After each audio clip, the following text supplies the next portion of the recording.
Teja live TV. ఇక్కడికి విచ్చేసిన పాత్రికేయ మిత్రులందరికీ నమస్కారం. నెల్లూరు జిల్లా బుచ్చిరెడ్డిపాలెం మండలం జొన్నవాడ క్షేత్రంలో వేసిన శ్రీ మల్లికార్జున స్వామి కామాక్షాయి దేవస్థానంలో ఈ నెల 7వ తారీఖు నుంచి 17వ తారీఖు వరకు వార్షిక బ్రహ్మోత్సవాలు, తదుపరి మొన్నటి వరకు వడాది ఉత్సవాలు వైభవంగా నిర్వహించడం జరిగింది. ఈ బ్రహ్మోత్సవ కార్యక్రమాలకి సహకరించిన వివిధ శాఖల అధికారులందరూ కూడా దేవస్థానం తరఫున కృతజ్ఞతలు తెలియజేస్తున్నాను. ఈ బ్రహ్మోత్సవాలు వైభవంగా జరిగేదానికి మాకు సహకరించిన దేవస్థాన అర్చకులు, గ్రామస్తులు, ఉభయకర్తలు, అదేవిధంగా సాంస్కృతిక కార్యక్రమాలు ఏర్పాటు చేసిన కళాకారులందరికీ, మీడియా మిత్రులకు, ప్రింట్ అండ్ ఎలక్ట్రానిక్ మీడియా మిత్రులందరూ కూడా దేవస్థానం తరఫున కృతజ్ఞతలు తెలియజేస్తున్నాను. ఈ బ్రహ్మోత్సవాల్లో ప్రత్యేకత ఏమంటే, మన గౌరవ శాసనసభ్యులైన వేమిరెడ్డి ప్రశాంత్ రెడ్డి గారి అభ్యర్థన మేరకు మన రాష్ట్ర దేవాలయ శాఖ మంత్రులైన ఆనవ రామనారాయణ గారి వారి ఉత్తర్వులతో రాష్ట్రంలోని ప్రముఖ దేవస్థానాలైన శ్రీశైలము, శ్రీకాళహస్తి, విజయవాడ దేవస్థానం నుంచి 3 రోజులు సారి కార్యక్రమం ఏర్పాటు చేయడం జరిగింది.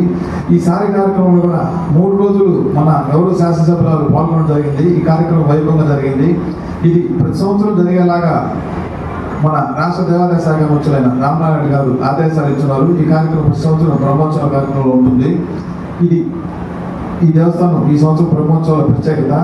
అదేవిధంగా ఈ సంవత్సరం ఎక్కువ సాంస్కృతిక కార్యక్రమాలు కూడా ఏర్పాటు చేశాం. భక్తులందరికీ కూడా మెరుగైన వసతులుగా క్యూలైన్లు కానీ, మంచినీళ్ళు కానీ, మజ్జిగ కానీ ఇవన్నీ కూడా ఏర్పాటు చేశాం. ఇవన్నీ కూడా రాష్ట్ర ప్రభుత్వ ఆదేశాల మేరకు భక్తులందరికీ అందరూ సంతృప్తి పరిచేలాగా చేయమని చెప్పి మన రాష్ట్ర దేవాలయ శాఖ మంత్రులైన రామనారాయణ గారు సూచించారు.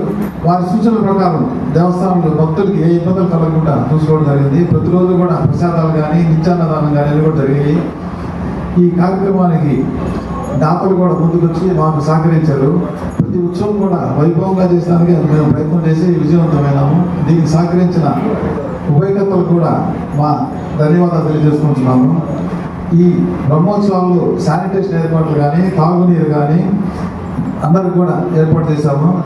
గౌరవ శాసనసభ్యులు ఈ బ్రహ్మోత్సవాలు వైభవంగా నిర్వహించవలసిందిగా సూచించినారు.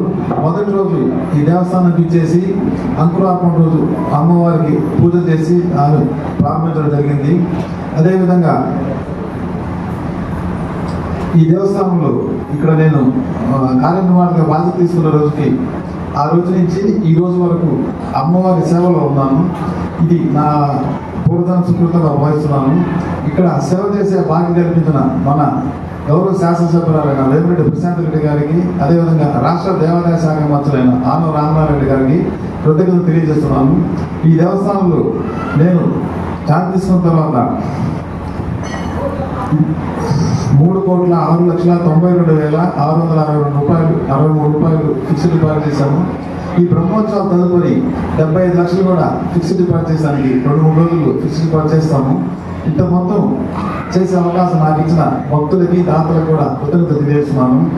ఈ బ్రహ్మోత్సవాలు వైభవంగా జరిగేదానికి, అదేవిధంగా ఇక్కడ అభివృద్ధి కార్యక్రమాలు, రూములు కానీ, కొత్తగా నూతనంగా ప్రవేశపెట్టిన కామాక్షి నిత్యహోమము, పుష్పార్చన, అదేవిధంగా ఆషాఢ మాసం సారి కూడా నూతనంగా ఏర్పాటు చేస్తున్నాం. ఇవన్నీ కూడా వైభవం జరుగుతున్నాయి. ఇవన్నీ కూడా జరిగేదానికి సహకరించిన భక్తులందరికీ నా కృతజ్ఞతలు తెలియజేస్తున్నాను.